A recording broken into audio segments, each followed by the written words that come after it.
Hello বন্ধুরা, আমি অরুণাভ, আপনারা দেখছেন অরুণাভস ক্রিয়েশন। বন্ধুরা, চলে আসলাম আরেকটি ডিজাইন নিয়ে। একটি ছোট কাপড়ের উপর আমি একটি ময়ূর রেখেছি, পিকক। বিভিন্ন রকম রং দিয়ে আঁকা। সেই রঙের কিভাবে মিশ্রণ হয়েছে, কিভাবে তার পেন্টিংটা করা হয়েছে, তার বিভিন্ন টেকনিক আমি দেখিয়েছি। এগুলো আপনারা দেখুন, মনে হয় ভালো লাগবে। যদি ভালো লাগে একটা লাইক করুন, সাবস্ক্রাইব করুন, শেয়ার করুন, মতামত জানান। এইগুলোর মধ্যে দিয়ে আমি বুঝি আমার কাজ মানুষের ভালো লাগছে কি লাগছে না। যদি ভালো লাগে তাহলে একটি লাইক, একটি সাবস্ক্রাইব করে আমাকে উৎসাহিত করুন। উৎসাহ পেলে আরো ভালো ভালো কাজ করার অনুপ্রেরণা পাই। দেখুন, তাহলে কাজ শুরু করা যাক। বন্ধুরা, এরকম একটি নীল কাপড়ের উপর, হালকা আকাশি রঙের কাপড়ের উপর আমি একটি ভিডিও করছি, ফেব্রিক ডিজাইন করছি। একটি ময়ূর আঁকবো এবং তাকে রং করব। কিভাবে পরপর করছি সেটা দেখুন, আমার মনে হয় ভালো লাগবে। স্কেচটা শুরু করি। ডাইরেক্ট পেন্সিলেও স্কেচ করা যায়, আবার আপনি মাপটা ঠিক মতো নিয়ে যদি কাগজের উপর করে কার্বন কপি করে নেন, সেভাবেও করা যায়। যেটা আপনাদের ভালো লাগে, সুবিধা হয়, সেটা করবে। তাহলে আমি স্কেচটা করা শুরু করি।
বন্ধুরা, আমার ময়ূরটি আঁকা হয়ে গেছে। এরপর এর উপর রং করব। পেন্সিল স্কেচ করে নিলাম। এটা আপনারা ইচ্ছা করলে কাগজে এঁকে নিয়ে কাপড়ের উপর কার্বন কপি করে নিলেও চলবে। বন্ধুরা, আমি এখানে যে ব্রাশগুলো ব্যবহার করছি, সে ব্রাশগুলোর নাম্বার হচ্ছে 0, 00, 000, 1 এবং ফ্ল্যাট 2। এখন রং করার সময় আমি কি রং কিভাবে মিক্সিং করছি, কিভাবে করছি, আমি পরপর দেখাতে থাকবো। বন্ধুরা, একটু প্রুশিয়ান ব্লু, এর সঙ্গে টার্কিশ ব্লু মেশাবো। এবারে রংটি ময়ূরের মাথার কাছ থেকে একটু জল বেশি হওয়ার জন্য মাথার কাছে ব্লিড করছে, আমাকে একটু অপেক্ষা করতে হবে। রংটা একটু জলটা কমে আসুক, তারপরে, তাহলে রংটি ব্লিড করবে না। খেয়াল রাখতে হবে জলের পরিমাণটা বুঝে শুনে দিতে হবে। বেশি পাতলা রং হয়ে গেলে রং ব্লিড করে বর্ডার লাইন ক্রস করে বাইরে বেরিয়ে যাবে। তখন একটু অপেক্ষা করবেন রংটা শুকিয়ে যাওয়ার জন্য, একটু গাঢ় হয়ে যাওয়ার জন্য। রংটা একটু ঠিক করে দিলে ভালো হয়।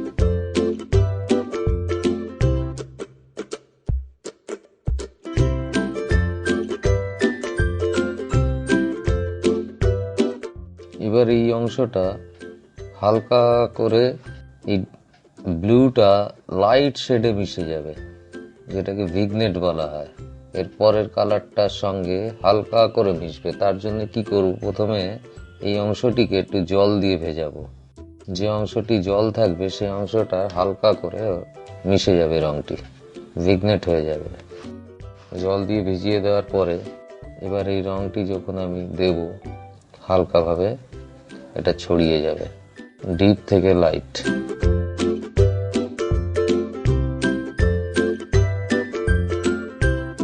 এরপর লাইট গ্রিন এই কালারটি নিলাম।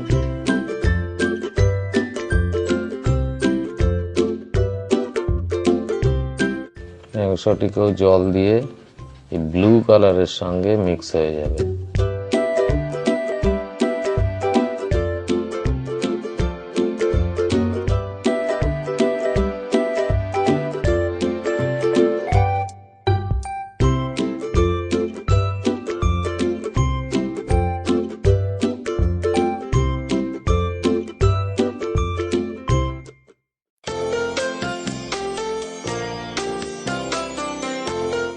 সাদা রংটা দিয়ে একটু শেডিং দিয়ে নিলাম, যাতে একটা হাফ টোন এফেক্ট আসে, একটা ডাইমেনশন আসে।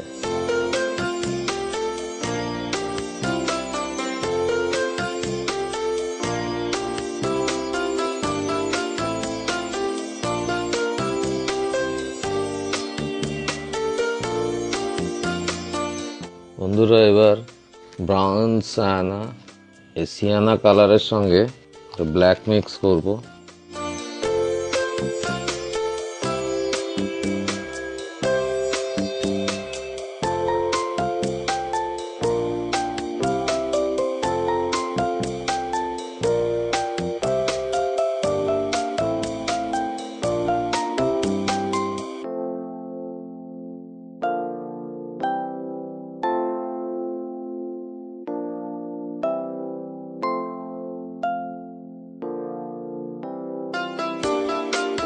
এবার ডার্ক গ্রিনটা মেশাবো।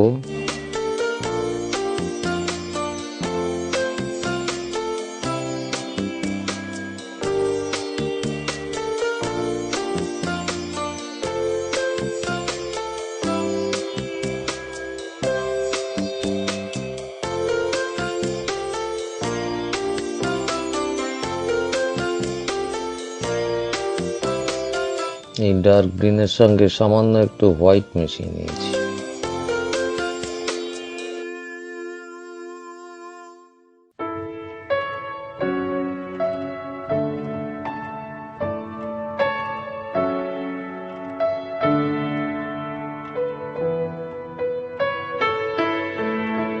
এবার লাইট গ্রিন নিচ্ছি। এই লাইট গ্রিনটির সাথে আরেকটু ইয়েলো মিক্স করে দেবো, করে এটাকে আরো লাইট করব। এটা আবার ময়ূরের লেজের রঙে ব্যবহার হবে, পাখনার কাজ হবে।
বন্ধুরা, এই ধারগুলোকে মিশিয়ে দেওয়ার জন্য এরকম ব্রাশ দিয়ে একটু ঘষে নিতে হবে।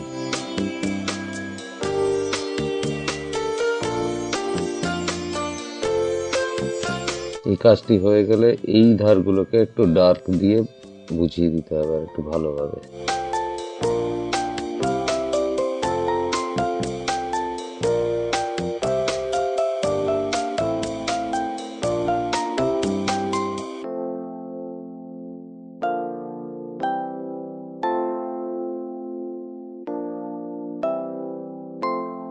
এবার লাইট গ্রিনের সঙ্গে একটু ব্ল্যাক মিশিয়ে দিই।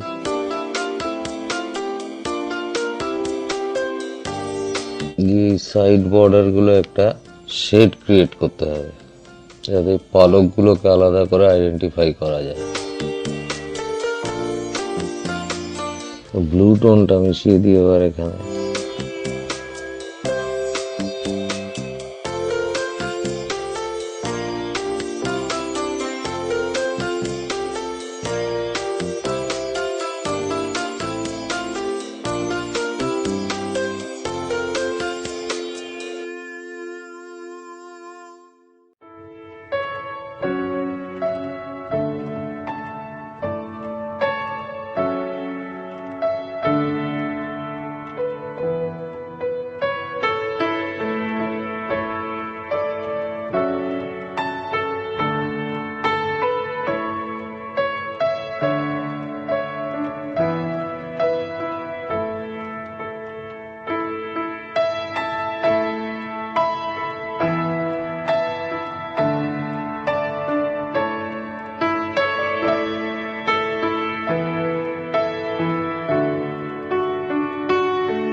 এখানে একটু ডালপালা করে দিলাম, একটু ডাল পাতা করে দিলাম। এখানটা একটু রং ব্লিড করে গেছিল, খুব পাতলা কাপড়, তাই তো ওই জায়গাটা মেকআপ করে দেবো ডাল আর পাতা দিয়ে। খুব পাতলা কাপড় বলে ব্লিড করে যাচ্ছে, তো আরো ঘন রং করা উচিত। এই ইয়েলো অকার নিলাম, ইয়েলো অকারের সাথে ডার্ক গ্রিন মেশাবো আর সামান্য ব্ল্যাক মেশাবো।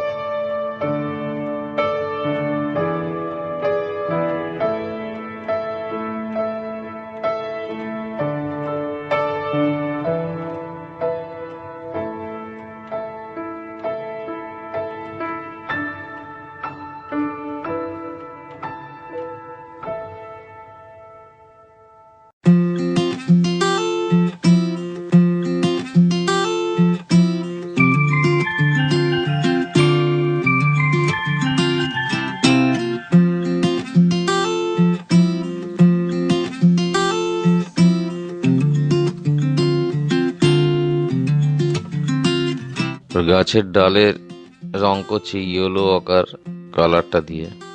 সাবধানে কাজ করতে হচ্ছে, কাপড়টি এত পাতলা, জলের পরিমাণ সামান্য একটু বেশি হলে রং ছড়িয়ে যাচ্ছে। বন্ধুরা, একবার রং করার পরে, রংটা শুকিয়ে যাওয়ার পরে আর একবার এই রংটি দিতে হবে, রিপিট করতে হবে। আমি রিপিট করাটা দেখাই না, লেন্দি হয়ে যাবে ভিডিও।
আমার ময়ূর আঁকা শেষ, ময়ূর বানানো শেষ।